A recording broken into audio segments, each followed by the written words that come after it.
জনগণ নিউজৰ বিষয় বিশেষ অনুষ্ঠানলৈ আপোনালোক সকলোকে স্বাগতম জনাইছো। আজি বিষয় বিশেষ অনুষ্ঠানৰ বিষয় 2019 লোকসভা নিৰ্বাচন আৰু অসমৰ সাম্প্ৰতিক ৰাজনৈতিক পৰিৱেশ। আৰু এই বিষয়ে কথা পাতিবৰ বাবে আমাৰ লগত আছে জ্যেষ্ঠ কংগ্ৰেছী ৰাজনীতিক জ্যেষ্ঠ সাংসদ তথা প্ৰাক্তন ডনাৰ মন্ত্ৰী প্ৰবন সিং ঘাটোৱাৰ ডাঙৰীয়া। ঘাটোৱাৰ ডাঙৰীয়া, আপোনাক অনুষ্ঠানলৈ আমি স্বাগতম জনাইছো।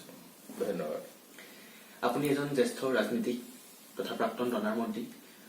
বৰ্তমানৰ কংগ্ৰেছ চৰকাৰখনৰ পিছত বিজেপিক ৰাইজে ভোট দিলে, কিন্তু বৰ্তমানৰ চৰকাৰখনক লৈ আপুনি কিমান সন্তুষ্ট? বৰ্তমান চৰকাৰলৈ মই ব্যক্তিগতভাৱে বৰ সুখী নহয়, কাৰণ তেওঁলোকে ৰাইজক বহুত ডাঙৰ ডাঙৰ প্ৰতিশ্ৰুতি দিছিলে আৰু সেই প্ৰতিশ্ৰুতিসমূহ কাৰ্যকাৰী হোৱাৰ কোনো লক্ষণ মই দেখা নাই। আৰু সেইকাৰণে মই নিজে সুখী নহয় আৰু মই ভাবো যে অসমৰ ৰাইজেও সুখী নহয়। কিন্তু কংগ্ৰেছৰ যিসমূহ আপোনালোকৰ যাৰ কাৰণে এক প্ৰতিষ্ঠান বিৰোধী ঢৌ অসমত সমগ্ৰ দেশত গঢ় লৈ উঠিছিল, কিন্তু সেই হিচাপে বিজেপি যিসমূহ কংগ্ৰেছক তেওঁলোকে যিসমূহ নোৱাৰাৰ কাৰণে কৰিছিল, কিন্তু কংগ্ৰেছৰ সেই একেখিনি কামকে বা একে বিষয়সমূহ কিন্তু সঠিকভাৱে আগবঢ়াই নিব পৰা নাছিল। আচলতে বিজেপি দলে যোৱা লোকসভা নিৰ্বাচনত মাননীয় প্ৰধানমন্ত্ৰী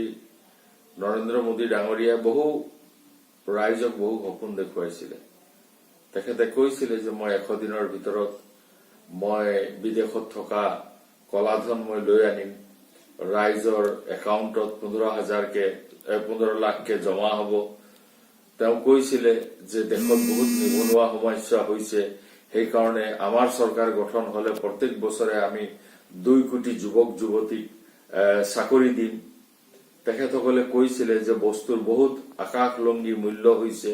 এই মূল্য বৃদ্ধি আমি ৰোধ কৰিম, ইত্যাদি ইত্যাদি বহু কথা কৈছিলে। আৰু মূল্য বৃদ্ধিৰ কথা বিশেষকে ৰাইজৰ এতিয়া কঁকাল ভাঙি গৈছে। পেট্ৰলিয়াম জাত সামগ্ৰীৰ দাম যি ধৰণে দিনক দিন বাঢ়িছে, এতিয়া কংগ্ৰেছৰ দিনত 400 টকা আছিলে চিলিণ্ডাৰ, এতিয়া 900 টকাৰ ওপৰ হল। 60 টকা পেট্ৰলৰ দাম থাকোতে তেওঁলোকে আন্দোলন কৰিছিলে, এতিয়া 90 টকাৰ পাবৰ হল। সেই ধৰণে ডিজেলৰ দাম আৰু অন্যান্য বিজুলী বাতিৰ দাম, ইলেক্ট্ৰিচিটিৰ দাম, সকলো বস্তুৰে দাম বাঢ়িছে আৰু অন্যান্য খাদ্য সামগ্ৰীও দাম বাঢ়িছে। আৰু সেইকাৰণে দুখীয়া জনসাধাৰণৰ উপাৰ্জনৰ তেনে কোনো ব্যৱস্থা হোৱা নাই। সেইকাৰণে তেওঁলোকৰ জীৱন নিৰ্বাহ কৰাটো আগতকৈ বেছি কঠিন হৈ আহিছে। 2019 নিৰ্বাচন লোকসভা নিৰ্বাচন সমাগত কংগ্ৰেছে কোনকেইটা মূল বিষয় লৈ পিনে ৰাইজৰ কাষলৈ ভোট বিচাৰি পিনে যাব? আমি ৰাইজৰ মাজত কংগ্ৰেছ দলে আমি আমাৰ আঁচনি লৈ ৰাইজৰ মাজলৈ গৈছো আৰু আমি অসম প্ৰদেশ কংগ্ৰেছে এটা আমি কাৰ্যসূচী লৈছো যে হিচাপ দিয়ক, জবাব দিয়ক। এই কাৰ্যসূচীৰে আমি ৰাইজৰ মাজলৈ গৈছো যে 14 চনত তেওঁলোকে কি প্ৰতিশ্ৰুতি দিছিলে আৰু ৰাইজে এতিয়া কি পালে, এই গোটেইখিনি কথা আমি ৰাইজৰ মাজলৈ লৈ গৈছো। কাৰণ গণতন্ত্ৰত ৰাইজেই ৰজা, ৰাইজৰ সিদ্ধান্তই সেই সিদ্ধান্ত হব। আৰু মই ভাবো এই গোটেই কথাখিনি আমি ভালভাৱে উত্থাপন কৰিব পাৰিলে ৰাইজৰ ওচৰত গৈ আমি ভালভাৱে উত্থাপন কৰিবলৈ চেষ্টা কৰিছো, যাতে ৰাইজে অহা 19ৰ নিৰ্বাচনত এক শুদ্ধ সিদ্ধান্ত লৈ কোনকেইটা মূল বিষয় মূল বিষয়কেইটা হৈছে আমাৰ মূল বিষয়কেইটা হৈছে মূল্য বৃদ্ধি। 1 নম্বৰ মূল্য বৃদ্ধি, 2 নম্বৰ নিবনুৱা সমস্যা। তেওঁলোকে যিটো কৈছিলে, তেওঁলোকে যিটো ৰাইজক তেওঁলোকে বাকী যি প্ৰতিশ্ৰুতি দিছিলে, তেওঁ কৈছিলে যে মই প্ৰধানমন্ত্ৰী হোৱাৰ কেইমাহৰ ভিতৰতে বাংলাদেশীসকল টালি টোপোলা বান্ধি যাব লাগিব বুলি তেওঁ কৈছিলে। এতিয়া তেখেতসকলে আকৌ উল্টাই এই হিন্দু বাংলাদেশীসকলক এই নাগৰিক সংশোধনী বিল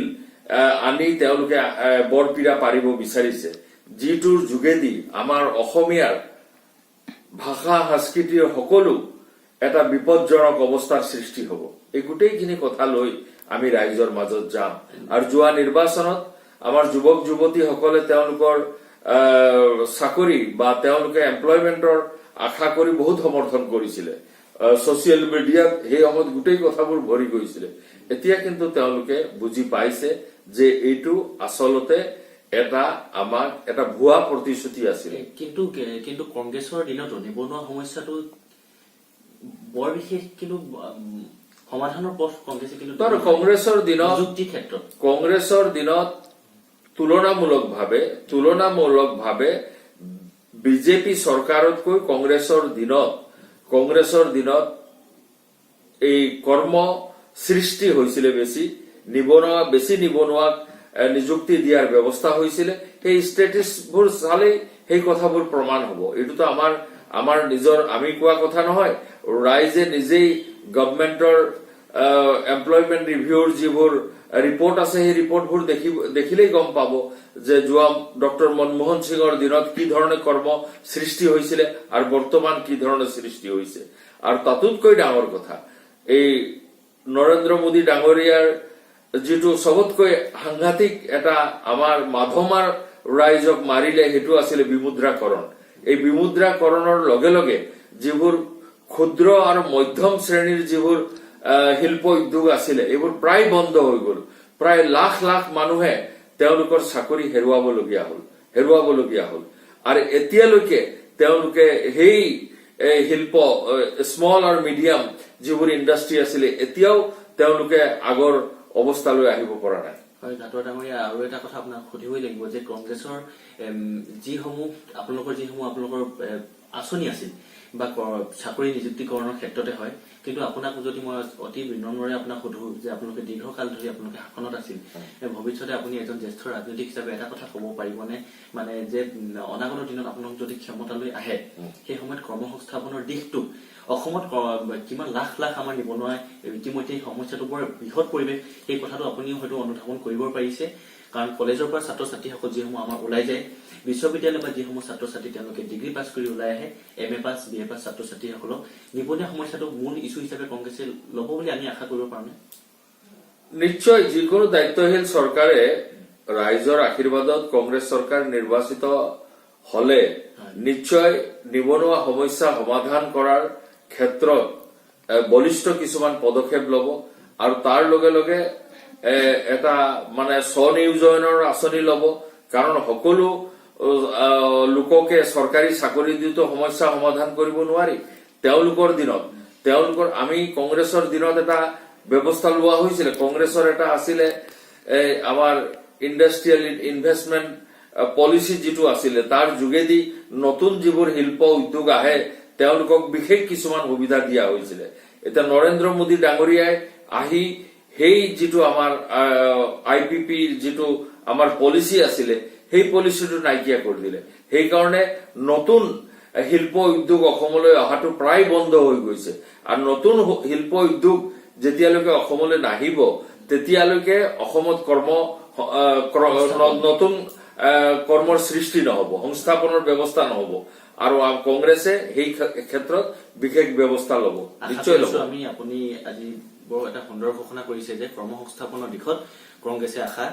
তেওঁলোকে আশাৰ বাৰ্তা তেওঁলোকে যুৱ সমাজৰ মাজলৈ প্ৰেৰণ কৰিছে মই ভাবো প্ৰবন সিং খাটুৱাদেৱে যদি এই বিষয়সমূহ যদি ৰাষ্ট্ৰীয় আন্তঃৰাষ্ট্ৰীয় পৰ্যায়ত যদি এই বিষয়টো আগবঢ়াই লৈ যায় কংগ্ৰেছৰ দিনৰ পৰা তেওঁ আজি কোৱা কথাষাৰ আমি ভৱিষ্যতৰ দিনত অসমৰ ৰাইজে এই বিষয়ত চকু দিব বুলি আশা ৰাখিছো আৰু এটা কথা ৰাফেল বিমান ক্ৰয় কেনেকাৰী সমগ্ৰ দেশত কংগ্ৰেছৰ ৰাষ্ট্ৰীয় পৰ্যায়ত আৰু ৰাজ্যিক পৰ্যায়ত অসমতো আপোনালোকে প্ৰতিবাদী কাৰ্যসূচী গ্ৰহণ কৰিছে ৰাফেল যিটো ইছ্যু ইতিমধ্যে সমগ্ৰ দেশত গা কৰি উঠিছে এই ইছ্যুটোৱে কি ধৰণৰ প্ৰভাৱ পেলাব লোকসভা নিৰ্বাচনত নিশ্চয় আমি এইটো এটা বহু ডাঙৰ এটা কেলেংকাৰী NDA চৰকাৰৰ সবতকৈ সৰ্ববৃহৎ কেলেংকাৰী আৰু এই কেলেংকাৰীত মাননীয় প্ৰধানমন্ত্ৰীয়ে প্ৰত্যক্ষভাৱে জড়িত আছে বুলি আমাৰ সৰ্বভাৰতীয় সভাপতি ৰাহুল গান্ধী ডাঙৰীয়া অভিযোগ কৰিছে সেই অভিযোগ পাৰ্লামেন্টৰ মজিয়াটো আৰু পাৰ্লামেন্টৰ বাহিৰতো উত্থাপন কৰিছে কিন্তু এই ৰাফেল কেলেংকাৰীলৈ এইটো সামান্য এটা কথা যে ৰাফেল আমাৰ কংগ্ৰেছৰ দিনত এইটো কিনাৰ ব্যৱস্থা কৰিছিলে আৰু সেই সময়ত যিটো দাম নিৰ্ধাৰণ কৰা হৈছিলে সেই দামতকৈ তেওঁলোকে প্ৰায় দুগুণতকৈ বেছি দাম তেওঁলোকে কিনিছে আৰু তেওঁলোকে কিনাৰ ক্ষেত্ৰত আৰু ইয়াত যিবোৰ কাম হ'ব তেওঁলোকৰ প্ৰিয় পাত্ৰ এটা উদ্যোগ পৰিয়ালক অনিল আম্বানীক দিয়াৰ ব্যৱস্থা কৰিছে তাকো আমি প্ৰতিবাদ কৰিছো এই কাৰণে প্ৰতিবাদ কৰিছো যে আমাৰ ভাৰতবৰ্ষত হিন্দুস্তান এৰোনটিক লিমিটেড বুলি এটা এই এৰোপ্লেন বনোৱা এটা কোম্পানী আছে তেওঁলোকৰ 50 বছৰৰ অভিজ্ঞতা আছে বিভিন্ন যুঁজাৰু বিমান তেওঁলোকে বনাইছে কিন্তু অনিল আম্বানী ডাঙৰীয়াৰ যিটো কোম্পানী সেই কোম্পানীৰ যুঁজাৰু বিমান বনোৱাৰ কোনো অভিজ্ঞতা নাই আৰু সেই কোম্পানীটো মাত্ৰ এমানে দুমাহৰ আগতেহে গঠন কৰা হৈছে এই চুক্তি হোৱাৰ আগতে তো এই গোটেই কথাটোতে এটা আছে আৰু আমি এই ক্ষেত্ৰত যিবোৰ অভিযোগ উত্থাপন কৰা হৈছে বেছি দামত তেওঁলোকে কিনিছে তেওঁলোকে অনিল আম্বানীক লাভ দিবৰ কাৰণে কৰিছে আৰু দেশৰ যথেষ্ট হাজাৰ কোটি প্ৰায় 40,000 কোটি টকা দেশৰ লোকচান হ'ব এই গোটেইখিনি কথা পাৰ্লামেন্টৰ ভিতৰত আৰু বাহিৰত উত্থাপন কৰা হৈছে কিন্তু অতি আচৰিত ধৰণে আজিলৈকে মাননীয় প্ৰধানমন্ত্ৰী নৰেন্দ্ৰ মোদী ডাঙৰীয়াই এই বিষয়ত একো স্পষ্টীকৰণ তেওঁ দিয়া নাই অসমৰ ৰাজনীতিত কি ধৰণৰ প্ৰভাৱ পেলাব ভাৰতবৰ্ষতো অসমৰ অংগ যেতিয়া ভাৰতবৰ্ষৰ ৰাইজে বুজিব আৰু যিহেতু এই ক্ষেত্ৰত প্ৰধানমন্ত্ৰী আগভাগ লৈছে বুলি কোৱা হৈছে তেতিয়াহলে নিশ্চয় প্ৰধানমন্ত্ৰী ফালৰ পৰা ভাৰতৰ জনসাধাৰণক তেওঁ জনাব লাগিছিলে যে এই চুক্তিটো এনেকুৱা কাৰণে কৰিছো এনেকুৱা হৈছে কাৰণ ভাৰতৰ নাগৰিকৰ জনাৰ অধিকাৰ আছে হয় ঘাটৰ ডাঙৰীয়া আপোনাক আৰু এটা কথা শুনো বৰ্তমানে এটা বিষয় বৰ চৰ্চাত আছে যে পৱন সিং ঘাটৰে বিজেপিত যোগদান কৰিব কথাষাৰ কিমান দূৰ সত্য সব এই কথাটো সম্পূৰ্ণ মিছা কথা আৰু এটা চক্ৰই উদ্দেশ্য প্ৰণোদিত ভাৱে এই অপপ্ৰচাৰটো মোৰ বিৰুদ্ধে এটা অপপ্ৰচাৰ চলাইছে মই নিজে কংগ্ৰেছ দলৰ এজন দায়িত্বশীল কৰ্মী আৰু কংগ্ৰেছ দলক তৃণমূল পৰ্যায়ত শক্তিশালী কৰিবৰ কাৰণে মই ডিব্ৰুগড় অঞ্চলত আৰু অসমৰ বিভিন্ন অঞ্চলত মই কাম কৰি আছো সেই মুহূৰ্তত যিসকলে এই কথাটো প্ৰচাৰ কৰিছে অপপ্ৰচাৰ কৰিছে তেওঁলোকক সাৱধান কৰি দিছো যে তেনেকুৱা অপপ্ৰচাৰ তেওঁলোকে কৰিব নালাগে আৰু ইয়াৰ কোনো ভিত্তি নাই এটা ভিত্তিহীন কথা ঘাটৰ ডাঙৰীয়া আৰু এটা প্ৰশ্ন আপোনালৈ আগবঢ়াইছো আপুনি প্ৰধানকে চাহ জনজাতিৰ এজন প্ৰতিনিধি হিচাপে আপুনি দীৰ্ঘকাল সময় ক্ষমতাত আছিল আপোনাক ৰাইজে আদৰি লৈছিল সেই সময়ত আপোনাৰ ৰাজনৈতিক জীৱনৰ হয়তো আপোনাৰ এটা ডাঙৰ উপহাৰ বুলি বা আমি যদি স্বীকৃতি বুলি কওঁ আপুনি ডনাৰ মিনিষ্টাৰ পদত আপুনি অধিষ্ঠিত হৈছিল সেই কথাটো আপোনাক ডিব্ৰুগড়বাসী ৰাইজে আপোনাক সেই পৰ্যায়লৈ নিবৰ কাৰণে বা আপোনাক যাবৰ কাৰণে এটা সুযোগ প্ৰদান কৰিছিল কিন্তু আপুনি চাহ জনজাতি হৈ এনে কি কাম কৰিলে যাৰ কাৰণে আপুনি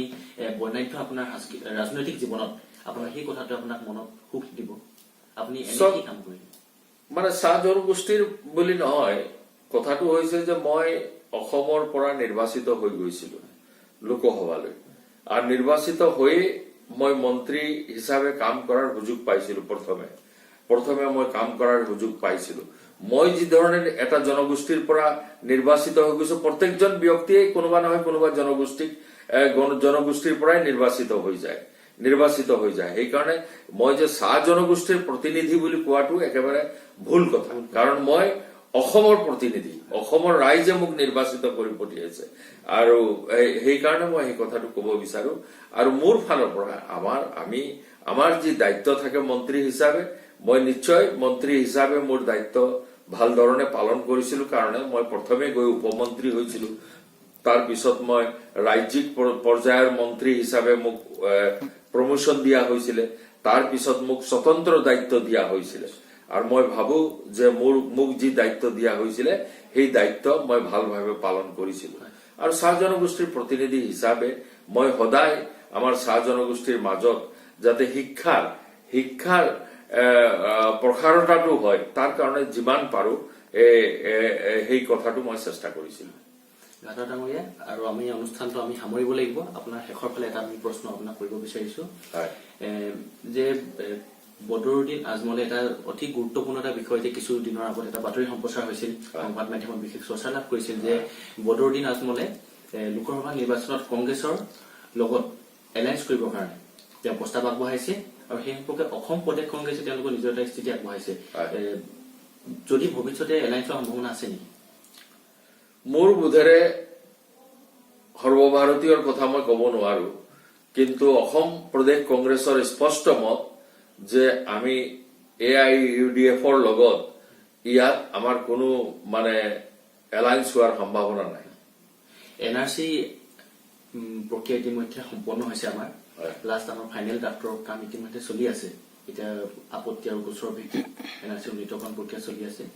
NRC লৈ আপুনি ব্যক্তিগতভাৱে কিমান আশাবাদী সঁচাকৈ NRC অসমীয়া জাতিৰ ভৱিষ্যত ৰক্ষা কৰিব বুলি আপুনি ভাবেনে সব এটা কথা মই ক'ব লাগিব যে আমাৰ অসমত এটা বেলেগ দেশৰ পৰা প্ৰব্ৰজনৰ এটা সমস্যা আমাৰ আছে আৰু আমাৰ কোনো নাগৰিকপঞ্জী নাছিলে আৰু এইবাৰ আমাৰ নাগৰিকপঞ্জী প্ৰস্তুতৰ এটা ব্যৱস্থা কৰা হৈছে আৰু মই আশা ৰাখিছো যে সকলো ৰাইজৰ সহযোগত আৰু নিষ্ঠা সহকাৰে যদি সকলোৱে নিজৰ দায়িত্ব পালন কৰে এটা নিশ্চয় এটা শুদ্ধ নাগৰিকপঞ্জী হ'ব তাৰ যোগেদি আমি প্ৰকৃত পক্ষে আমি জানিব পাৰিম যে আমাৰ দেশত কিমান আমাৰ ভাৰতীয় নাগৰিক আছে আৰু কিমান আমাৰ ইয়াত বহিৰাগত বিদেশী লোক আছে এই কথাটো আমি জানিব পাৰিম আৰু এইটোৱে নিশ্চয় আমাৰ ভৱিষ্যতৰ দিনবোৰলৈ আমাৰ কাৰণে এটা দলিল হিচাপে স্বীকৃত হ'ব বুলি মোৰ বিশ্বাস আৰু মই এই সুবাদতে অসমৰ সকলো ৰাইজকে মই আহ্বান জনাব বিচাৰিছো যে তেওঁলোকে সকলোৱে যাতে আন্তৰিকতাৰে এই নাগৰিকপঞ্জী শুদ্ধভাৱে তৈয়াৰ হয় যোনে যেনেকা পাৰে তাত সহযোগ কৰিব লাগে ঘাটা ডাঙৰীয়া আপোনাৰ পৰা বেছি সময় নলওঁ শেষত এটা প্ৰশ্ন যে বিজেপি মিত্ৰজোঁট আৰু কংগ্ৰেছৰ মিত্ৰজোঁট যদি আমি জয়ৰ সম্ভাৱনাৰ ক্ষেত্ৰত আপোনাক যদি আমি শতাংশ হিচাপত আপোনাক পইণ্ট দিবলৈ কওঁ লোকসভা নিৰ্বাচনত আপুনি কিমান শতাংশ কাল দিব মই শতাংশ হিচাপে মই দিব বিচৰা নাই কিন্তু এটা মই কথা মই ক'ব পাৰো যে যোৱাবাৰতকৈ আমাৰ আসন বাঢ়িব আৰু যোৱাবাৰতকৈ বিজেপিৰ আসন কমিব এতিয়া গোটেই ফাইনেল ফিগাৰটো অসমৰ ৰাইজেহে ক'ব পাৰিব কিন্তু এইটো খাটাং যে কংগ্ৰেছৰ আসনৰ সংখ্যা বাঢ়িব আৰু এইটো খাটাং যে বিজেপিৰ আসনৰ সংখ্যা কমিব ডিব্ৰুগড় লোকসভা সমষ্টিত জয়ৰ সম্ভাৱনা আপুনি কি ক'ব ডিব্ৰুগড় লোকসভা সমষ্টিত আপুনি সেই সমষ্টিৰ পৰা প্ৰতিনিধিত্ব কৰি মই সেই সমষ্টিৰ পৰা প্ৰতিনিধিত্ব কৰিছো আৰু যদি দলে আৰু সুবিধা দিয়ে মই নিশ্চয় প্ৰতিদ্বন্দ্বিতা কৰিবলৈ পিছ হুকি নাহো মই প্ৰতিদ্বন্দ্বিতা কৰিম আগতেও ডিব্ৰুগড় ৰাইজে মোক বা মোৰ আগত কংগ্ৰেছ প্ৰাৰ্থীসকলকে জয়যুক্ত কৰাইছে যোৱা নিৰ্বাচনটো এটা ধৰ্মীয় মেৰুকৰণৰ ওপৰত গোটেই নিৰ্বাচনটো হৈছিলে যদি এটা নৰ্মেল নিৰ্বাচন হয় তেতিয়াহ'লে নিশ্চয় আমি ডিব্ৰুগড় আৰু যোৰহাট দুইটাই লোকসভা আসন আমি জয়লাভ কৰিম বুলি মোৰ বিশ্বাস শেষত আপোনাক এটা প্ৰশ্ন সুধো অহাবাৰ নিৰ্বাচনত মোদী ঢৌ থাকিবনে মই ভাবো যে মোদী ঢৌটো নাথাকিবই কাৰণ যদি কিবা ঢৌ থাকে তেতিয়াহ'লে সেই ঢৌটো হ'ব মোদীৰ বিৰুদ্ধে বিজেপিৰ বিৰুদ্ধে যদি ৰাইজ বেছি সচেতন হয় তেতিয়াহ'লে বিজেপিৰ বিৰুদ্ধেহে ঢৌ হ'ব ধন্যবাদ প্ৰবণ সিং খাদৰ ডাঙৰীয়া আপোনাক ধন্যবাদ জ্ঞাপন কৰিছো আমাক সময় দিয়াৰ বাবে বহু ব্যস্ততাৰ মাজত আপুনি আমাক সময় দিলে আজি বিষয় বিশেষ অনুষ্ঠান আজি ইমানতে সামৰণি মাৰিছো ধন্যবাদ